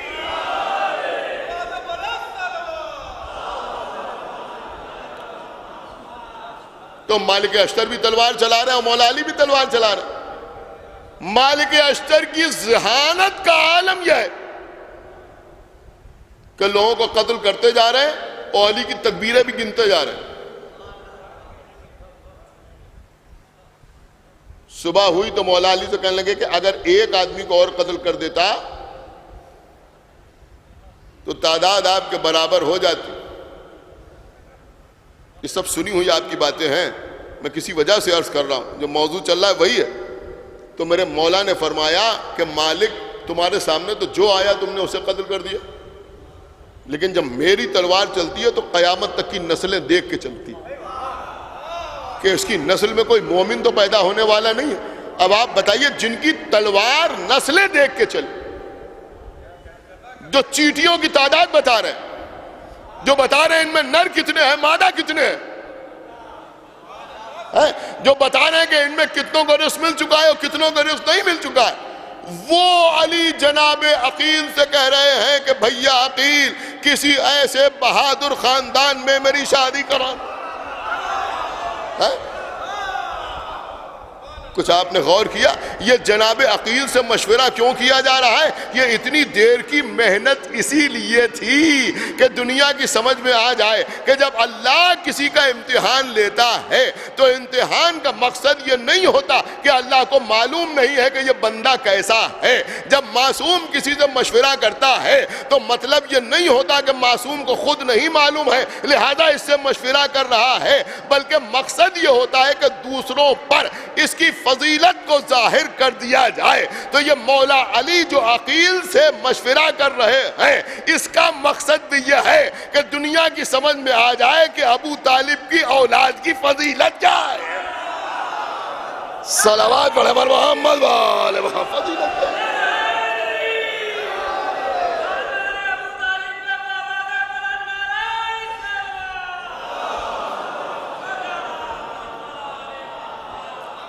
اور پھر جناب ابو طالب، جناب عقیل ابن ابی طالب مشورہ دیتے ہیں کہ ایک بی بی ہے جن کا نام فاطمہ ہے، بنی کلاب سے تعلق رکھتی ہے، اور اس کے بعد بی بی کے فضائل بھی بیان کیے. جناب عقیل نے کہا وہ ایسی بی بی ہے کہ جن کی ننھیال اور ددھیال میں دور دور تک بزدلی کا نام و نشان نہیں. یہ معمولی جملہ نہیں ہے قبلہ، دور دور تک بزدلی کا نام و نشان نہیں. دوسرا جملہ جناب عقیل نے فرمایا کہ وہ ایسا خاندان ہے کہ جن کے تذکرے کے بغیر عرب کی شجاعت کی داستان مکمل نہیں ہوتی. یہ آپ کے مولا عباس کی ننھیال کا قصیدہ ہے, سمجھ رہے ہیں, جن کے تذکرے کے بغیر عرب کی شجاعت کی داستان مکمل نہیں ہوتی. اور تیسرا جملہ کہا کہ یا علی یہ وہ خاندان ہے جو ملائب الاسنہ کہلاتے ہیں. ملائب الاسنہ کا مطلب بتاؤں آپ, ملائب الاسنہ نیزوں سے کھیلنے والے. اب بھی اگر ہم کہیں نہ پہنچے تو پھر کب پہنچیں گے؟ یہ ملائب الاسنہ ہے, نیزوں سے کھیلنے والے. اور بعض لوگوں نے ملائب الاسنہ کا ترجمہ کیا ہے کھیل کھیل میں نیزہ چھین لینے والے. یہ خاندان وہ خاندان. مولا حسین کی مرضی تو مولا حسین ہی جانے, لیکن آقا عباس وہ ہیں کہ جنہیں ننھیال سے بھی شجاعت ملی, ددھیال سے بھی شجاعت. ددھیال کی شجاعت کس منزل پر ہے خدا جانے کیوں ان حدیثوں کو لوگ چھپاتے ہیں. علامہ ذیشان حیدر جوادی صاحب نے مولا عباس کے سلسلے میں جو کتاب تحریر کی اس میں پیغمبر اسلام کی ایک حدیث تحریر کی ہے جو شاید بہت سے لوگوں نے ابھی تک نہ سنی ہو.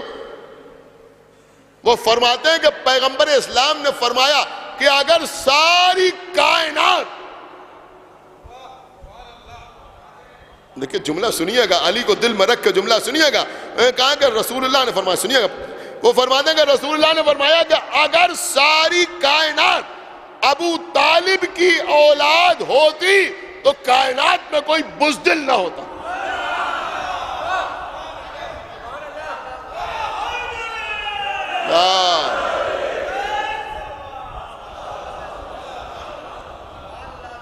تو ابو طالب کے بیٹے مولا علی, ان کے بیٹے حضرت عباس.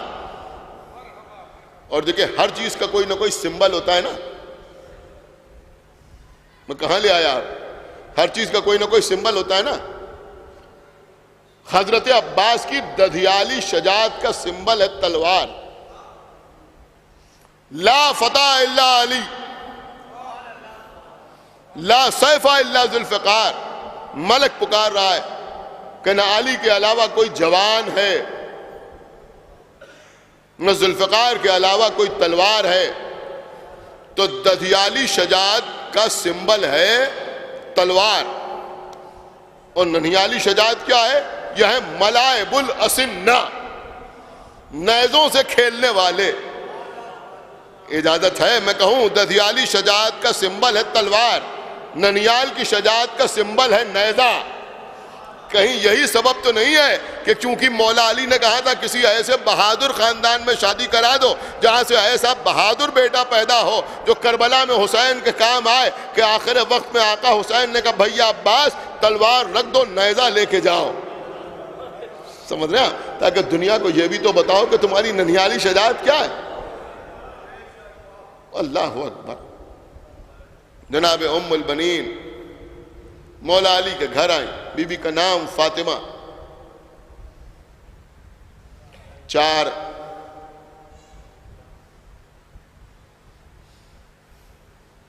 نوجوانوں کے ایصال ثواب کی مجلس ہے.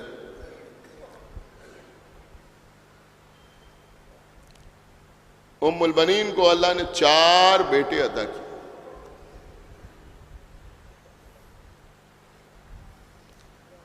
نام فاطمہ تھا.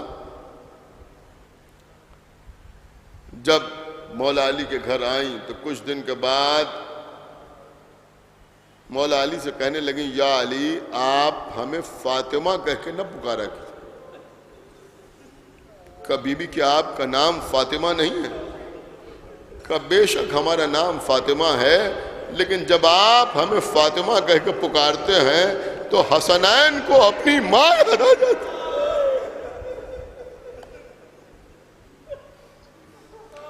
اور ان کی آنکھوں میں آنسو آ جاتے. تب مولا علی نے بی بی کی کنیت قرار دی ام البنین, بیٹوں کی ماں. اللہ نے شیر جیسے 4 بیٹے عطا کیے.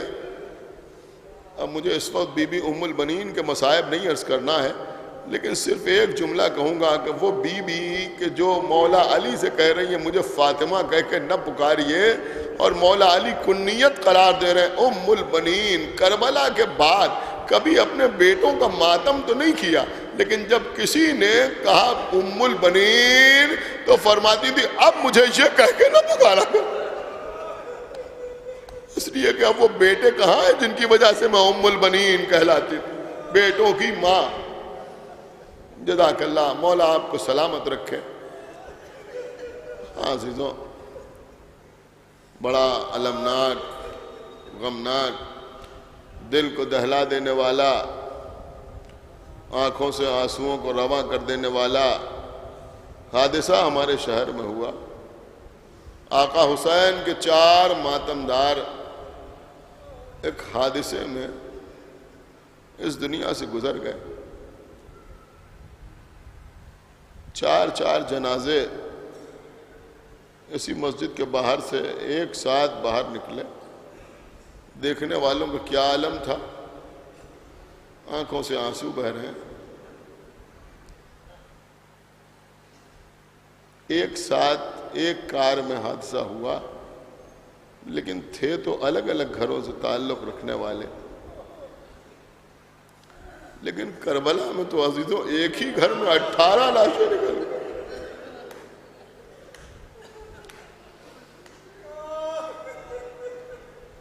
عزیزوں، خدا جانے کیوں آپ جس طرح چاہیں اپنے مولا کی بارگاہ میں پرسہ پیش کریں، لیکن میرا دل چاہ رہا ہے کہ میں یہ بات آپ کی خدمت میں عرض کروں، حالانکہ بڑی سخت بات ہے، چونکہ مرحوم کے متعلقین اور ان کے ورثاء، ان کے گھر والے، بھائی، دیگر اعزاء اور اقربا بھی یہاں موجود ہیں، لہذا بڑی ہمت کی بات ہے یہ بات کہنا کہ حادثہ اتنا زبردست تھا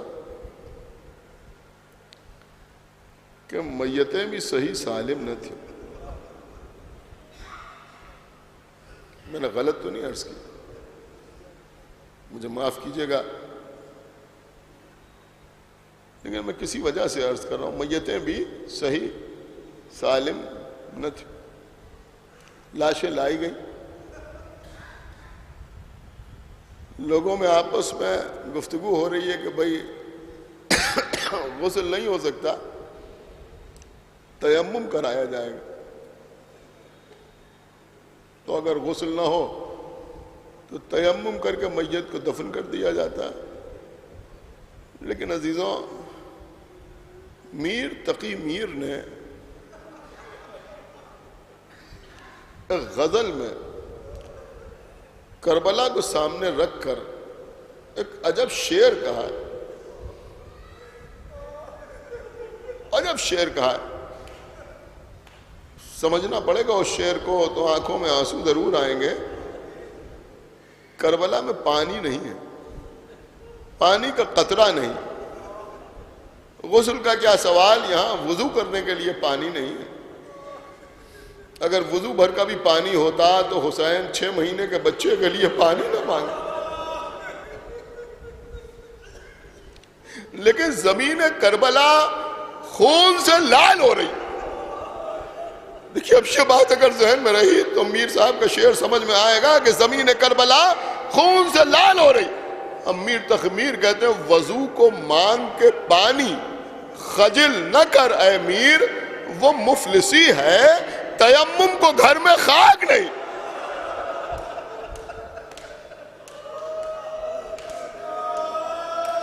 کربلا کی زمین تو اس طرح خون سے لال ہو رہی ہے کہ کہیں تیمم بھی نہیں کیا جا سکتا۔ جزاک اللہ، مولا آپ کو سلامت رکھے۔ ایسے واقعات میں یہی گفتگو ہوتے ہیں کہ بھائی غسل نہیں ہو سکتا، اب تیمم کر کے میت کو کفنا کے دفن کر دیا جائے گا۔ میں بہت بڑی بات آپ کی خدمت میں عرض کر رہا ہوں، لیکن اگر لاشیں صحیح سلامت نہ آئیں تو جب تیمم کرایا جاتا ہے، کفن پہنایا جاتا ہے، تو دفن کرنے سے پہلے کوشش کی جاتی ہے کہ جس حد تک ممکن ہو لاشوں کو درست کر لیا جائے۔ لاشوں کو درست کر لیا جائے. کیوں درست کر لیا جائے؟ کہ اس لیے کہ ان کو کفن میں دیکھ کر گھر والوں کے دل پر زیادہ چوٹ نہ لگے، لہذا لاشوں کو درست کر لیا جائے. عزیزوں میں کیا آپ کی خدمت پہ عرض کروں، ارے شہید ہونے سے پہلے شہداء کے اوپر جو ظلم ہوئے وہ سارے الگ ہیں، لیکن ذرا غور تو کیجئے کہ شام غریبہ میں بیویاں کیا دیکھ رہی ہیں کہ سروں کو تنوں سے جدا کیا. عزیزوں امام حسین علیہ السلام کے جسم پر کتنے زخم تھے کہ 1900 زخم تنے چاک چاک پر. ارے زینب نکل، حسین تڑپتا ہے خاک پر، سارا جسم تیروں سے چھلنی ہے. حسین گھوڑے سے زمین پہ آئے، اب عزیزوں امام حسین کا سر تن سے جدا ہو گیا.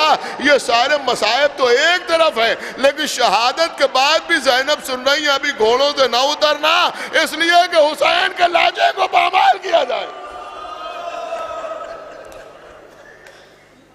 جزاک اللہ، مولا آپ کو سلامت رکھے. بس عزیزوں میں نے مجلس کو تمام کر دیا، بس 5 منٹ کے اندر مجلس تمام ہو رہی ہے. ہاں عزیزوں 4 جوان اس دنیا سے گزر گئے، گھر والوں کا کیا عالم ہے، تصویر کو دیکھ دیکھ کر رو رہے ہیں، نام لے لے کر رو رہے ہیں، اپنے مرنے والوں کو یاد کر کر کے آنسو بہا رہے ہیں. لیکن میں کچھ اور عرض کر رہا ہوں عزیزوں، کربلا سے شام تک جو یہ قافلہ آیا ہے، دیکھیں یہ سب سارے مصائب اس لیے بھی سنائے جاتے ہیں کہ آپ رو لیں، آپ کو بھی ثواب حاصل ہو جائے، مرحومین کو بھی اصالہ ثواب ہو جائے. اور اس لیے بھی مصائب سنائے جاتے ہیں کہ جو شکستہ دل ہیں ان کے لیے کچھ مرہم کا اہتمام ہو جائے، کچھ انتظام ہو جائے. ہاں عزیزوں کربلا سے جو شام تک قافلہ آیا، یہ تو حادثہ ہوا، قتل نہیں ہوا، حادثہ ہوا نا. حادثے میں 4 جوان اللہ سے جا ملے، لیکن عزیزوں وہاں تو سب کو قتل کیا گیا نا، وہاں تو سب کو قتل کیا گیا. اب کربلا سے شام تک جو قافلہ آیا تو بے کجاوا ناکوں پر بیویاں بیٹھی ہوئی ہیں. اب ام لیلہ کے سامنے صرف علی اکبر کا سر نہیں ہے، بلکہ حسین ابن نمیر بھی سامنے چل رہا ہے جس نے علی اکبر کو نیزہ مارا ہے. سنان ابن انس بھی جا رہا ہے جس نے علی اکبر کو برچی ماری ہے. ہاں عزیزوں ام کلثوم کے سامنے خالی عباس کا سر نہیں ہے، حکیم بن طفیل بھی چلا جا رہا ہے جس نے عباس کے پاس ام رباب کے سامنے صرف 6 مہینے کے بچے کے سر نہیں ہے، اور ملا بھی بڑی شان سے جا رہا ہے. ارے زینب کے سامنے خالی حسین کا سر نہیں ہے، اکڑتا ہوا شمر ملعون بھی جا رہا ہے. اب ذرا آپ اندازہ لگائیں کہ ان بیویوں کا کیا عالم ہوا ہوگا. بس مجلس تمام ہو گئی. ہاں عزیزوں جب ایک جگہ پر یہ قافلہ رکا تو چند بیویاں اپنے اپنے گھروں سے نکل کے آئیں اور آنے کے بعد سروں کو دیکھنا شروع کیا. ایک ایک سر کو بیویاں غور سے دیکھ رہی تھیں. کبھی ان بیویوں نے اون محمد کے سروں کو دیکھا، کہا ان چھوٹے چھوٹے بچوں کو کس نے قتل کر دیا. کبھی عباس کے سر کو دیکھا، کہا ایسا لگتا ہے کوئی حسرت اس جوان کے دل میں رہ گئی. کبھی 6 مہینے کے بچے کے سر کو دیکھا، کہا رہے اس بچے کو کس نے مار ڈالا. گھومتے گھومتے یہ عورتیں اس نیزے کے قریب آئیں جس پہ علی اکبر کا سر. ایک بوڑھی عورت آگے اس کے پیچھے اس کے محلے کی دیگر عورتیں. اب ان لوگوں نے علی اکبر کے سر کو دیکھنا شروع کیا. اب جو دیکھنا شروع کیا تو دیکھتی رہیں. بس عزیزوں اب جو بہت دیر تک دیکھتی رہیں.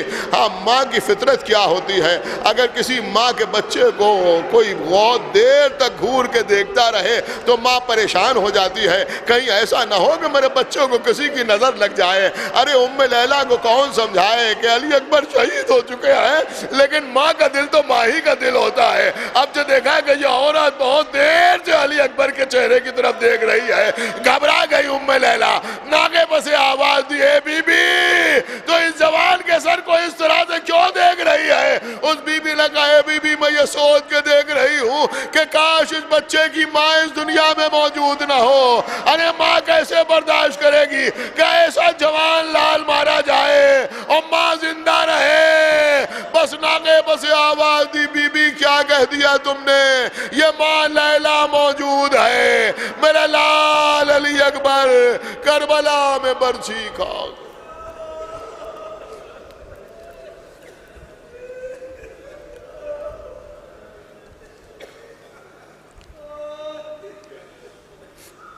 حضرات ایک مرتبہ سورہ حمد اور 3 مرتبہ سورہ اخلاص کی تلاوت فرما کر محمد حسن ابن ضیاء الحسن، عامر رضا ابن ناصر رضا، شبی حیدر ابن رئیس حیدر، انیس خان ابن اعجاز خان. بسم اللہ الحمدللہ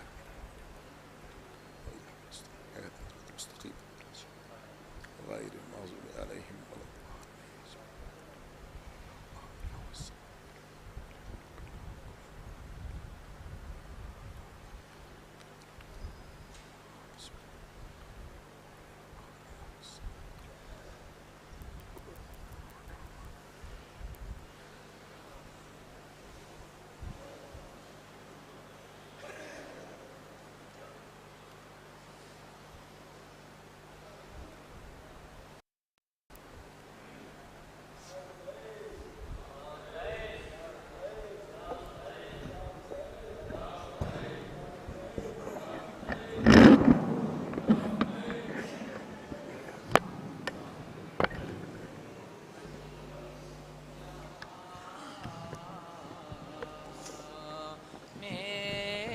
قبر گئی اکبر ہوئے شہید جہاں میں قبر سیدانی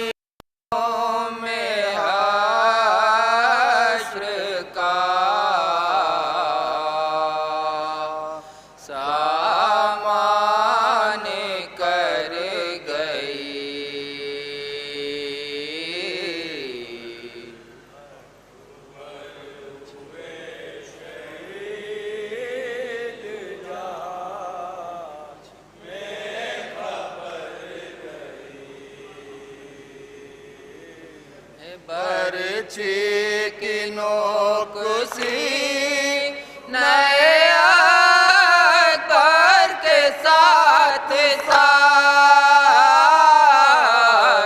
برچی کی نوک سی نئے اکبر کے ساتھ ساتھ دل میں پھوپھی کے ماں کے جگر میں اتر گئی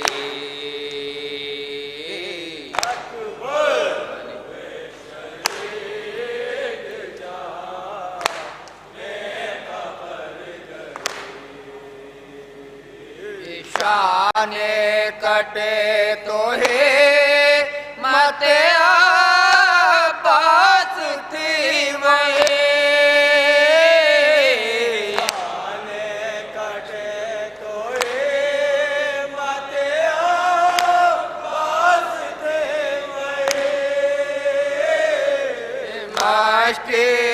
جب چدا تو قیامت گزر گئی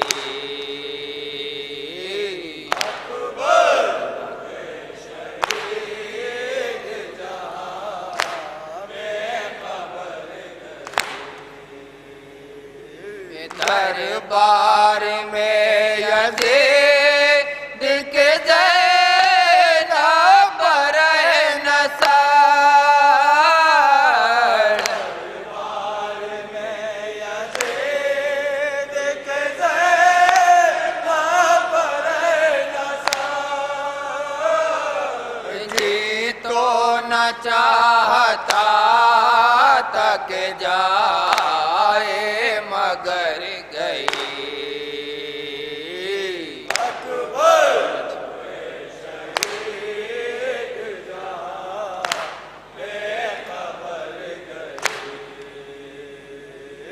سورج ہوا غروب کٹا سر حسین کا